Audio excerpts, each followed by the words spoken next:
আসসালামু আলাইকুম। আমি নূর।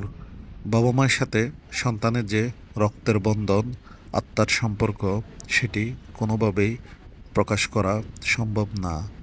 আর সন্তান যখন ছোট থাকে তখন তার সাথে কাটানো সময়গুলো কিন্তু আমাদের আমৃত্যু অনেক বেশি মনে থাকে।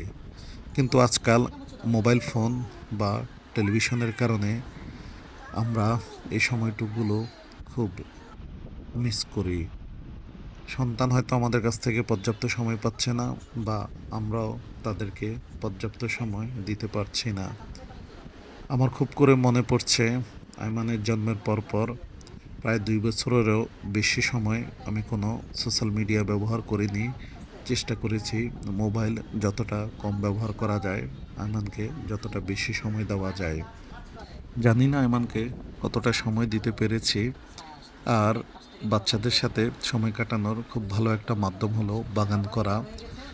বাচ্চা যখন মাটি স্পর্শ করবে, ছোট চারা লাগাবে, গাছে পানি দিবে, এসব কিছু তাদেরকে ধৈর্য ধরতে শিখাবে, যত্ন আর প্রকৃতির প্রতি ভালোবাসা শিখাবে। এবং ওরা বুঝতে পারবে গাছের মতো মানুষকেও ভালোবাসার যত্নে বড় করতে হয়। এটি তাদের জীবনে একটি বড় শিক্ষা হয়ে থাকবে। আসুন আমরা আমাদের সন্তানদেরকে বেশি বেশি করে সময় দেই, তাদের জীবনকে আরও উপভোগ্য করে তুলি, স্মৃতিময় করে তুলি।